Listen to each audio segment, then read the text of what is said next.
PFI को लेकर यह बड़ा खुलासा है। पीएफआई की 2047 साजिश पर यह खुलासा। पीएफआई के निशाने पर हिंदूवादी नेता और आरएसएस से जुड़े लोग। पीएफआई ने अपने मिशन 2047 के तहत आरएसएस को अपने निशाने पर ले रखा है। पीएफआई ने आरएसएस के पदाधिकारियों या इससे जुड़े लोगों की पूरी व्यक्तिगत जानकारी, उनके ऑफिस का एड्रेस और उनकी तमाम गतिविधियों पर नजर रखने के लिए लोगों को ट्रेन किया, प्रशिक्षित किया था। इतना ही नहीं, हिंदू नेताओं और आरएसएस के लोगों का पूरा डेटाबेस तक तैयार करने का जिक्र मिशन के दस्तावेज में किया गया है। इसके लिए पीएफआई ने बाकायदा एक मजबूत अलग विंग तैयार कर लिया था, जिसके माध्यम से इस जानकारी का इस्तेमाल इन नेताओं को, इन लीडर्स को, इन लोगों को टारगेट करने में किया जा सकता था।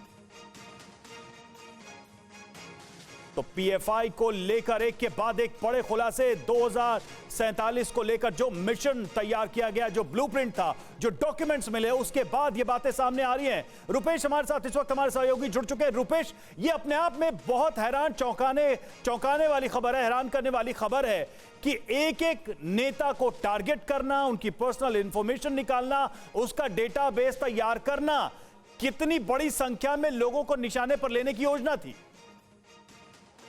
देखिए, ये पीएफआई का जो डॉक्यूमेंट है, जो कल जिसका एक हिस्सा सामने आया था, जिसमें लिया गया था कि रूल ऑफ इस्लाम इन 2047, लेकिन उसके बाद से चौंकाने वाले जो 8 पन्नों का ये जो पूरा दस्तावेज है, उस पूरे दस्तावेज में किस तरीके से, जिसे वो स्टेट कह रहा है, यानी कि इंडिया के खिलाफ एक तरह से they are at war.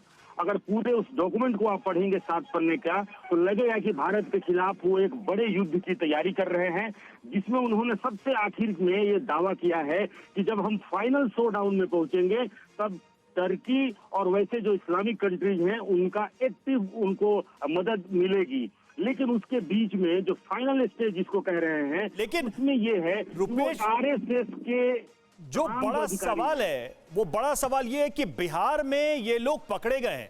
PFI की एक्टिविटीज देश के अलग अलग हिस्सों में अलग अलग तरीके से हम देख रहे थे, लेकिन इस तरह का डॉक्यूमेंट, इस तरह का प्लान पहली बार देखने को मिला है। बिहार में क्या इनका नेटवर्क बहुत बड़ा है? कुछ जानकारी निकल के सामने आ रही है? देखिए, बिल्कुल बहुत बड़ा नेटवर्क है। फिलहाल 26 लोगों को आइडेंटिफाई किया गया है, जिनके नाम पर एफआईआर दर्ज किया गया है।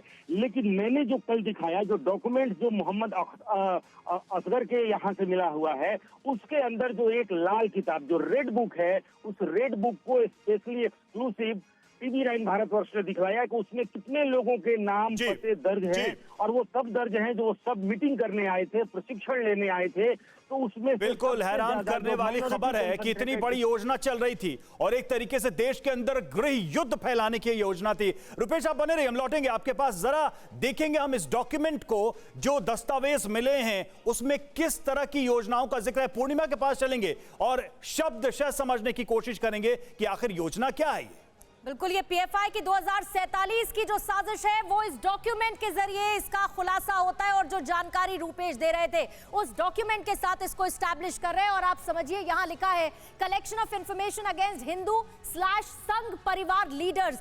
आप सोचिए कि क्या डेटा कलेक्ट करने की तैयारी थी। It is impressive to collect and keep ready detailed information about the personal details of Hindu RSS leaders and location of their offices, यानी जहां वो काम करते हैं वो लोकेशन क्या है, before the stage of final show down comes. Final show down comes यानी जिस चीज की तैयारी इनकी तरफ से की जा रही थी। इसके साथ ही यह भी लिखा जाता है, the information wings at various levels should keenly follow up and update their database, tracking their activities. वो क्या करते हैं उसको ट्रैक करना। इसके साथ ही would also help us in responding against their atrocities, keeping in view the importance of information wing in the road map of our final goal, यानी जिस चीज की तैयारी की गई थी पीएफआई की तरफ से, उस फाइनल गोल का ये जिक्र करते हैं।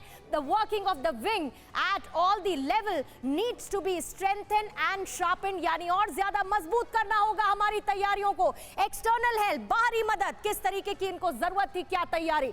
इन the scenario of full fledged showdown with the state, apart from relying on our trained PE cadres, यानी अपनी जो विंग पीएफआई ने तैयार कर रखी थी, we would need help from friendly Islamic countries, यानी जो दोस्ताना मुस्लिम कंट्रीज हैं हमारी, उनसे हमें मदद की दरकार होगी। In the last few years, बीते कुछ सालों में PFI has developed friendly relationship with Turkey जैसे देश का जिक्र यहां पर किया जा रहा है कि बीते कुछ समय में हमारा व्यवहार, हमारी दोस्ती बहुत ज्यादा प्रगाढ़ हुई है टर्की जैसे दोस्तों के साथ, देशों के साथ। A flag bearer of Islam, जो कि इस्लाम का झंडा बुलंद करते हैं, उसमें टर्की जैसे देश का इस्तेमाल किया है नाम का।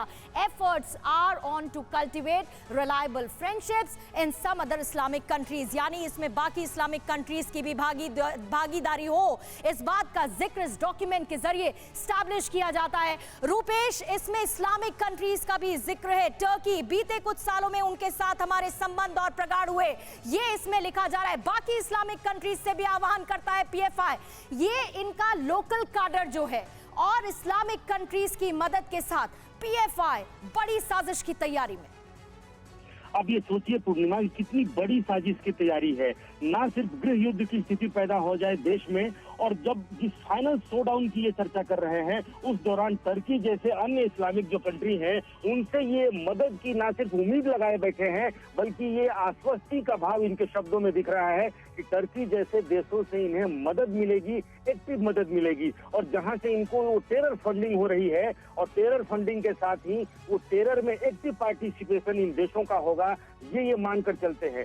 जिस पन्ने का आप जिक्र कर रही हैं, उसके अलावा भी कुछ पन्ने हैं जिन पन्नों पर एक एक स्टेज की चर्चा की गई है। अलग अलग स्टेज तय किए गए हैं और उन स्टेजेस में ये तय किया गया है किस तरीके से आरएसएस को कैसे बदनाम करना है, कैसे जो ओबीसी, बीसी और अन्य जो बैकवर्ड क्लासेस हैं उनको साथ लाना है, और उनके बीच ये भ्रम पैदा करना है कि आरएसएस सिर्फ अपर कास्ट हिंदुओं की बात करती है।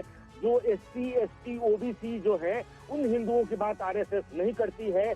आरएसएस के जो नेता हैं उनको कैसे डिफेम करना है, कैसे मास मोबिलाइजेशन करना है, कैसे हथियारों का इस्तेमाल करना है, लोहे के सरिये हाथ में रखने हैं, पत्थर हाथ में रखने हैं। जो इन कामों को अच्छा करेगा उनको बाद में आर्म्स की भी ट्रेनिंग दी जाएगी, बम बनाने की ट्रेनिंग दी जाएगी। तमाम तरह की बातों का, ऐसी ऐसी बातों का जिक्र है। जी बिल्कुल रुपेश, ये जो पूरा का पूरा ब्लूप्रिंट है, ये अपने आप में दिखाता है कि ये अलग तरीके के वॉर फ्रंट को ओपन करने की कोशिश, जिसमें सारी चीजें शामिल हैं, सोशल डायनेमिक्स, इकोनॉमिक डायनेमिक्स, और साथ ही देश के अंदर जो सुरक्षा की स्थिति है उसको भी भेदने की कोशिश, योजना नजर आ रही है। शुक्रिया रुपेश आपका हमसे जुड़ने के लिए। और इस बीच एक और बड़ी खबर है, पीएफआई की प्लानिंग पर कई सनसनीखेज खुलासे। हिंदूवादी नेताओं का डेटाबेस तैयार किया जा रहा था, साजिश में दूसरे इस्लामिक देशों से मदद लेने का भी प्लान था, बाहर से भी मदद लेने की योजना थी।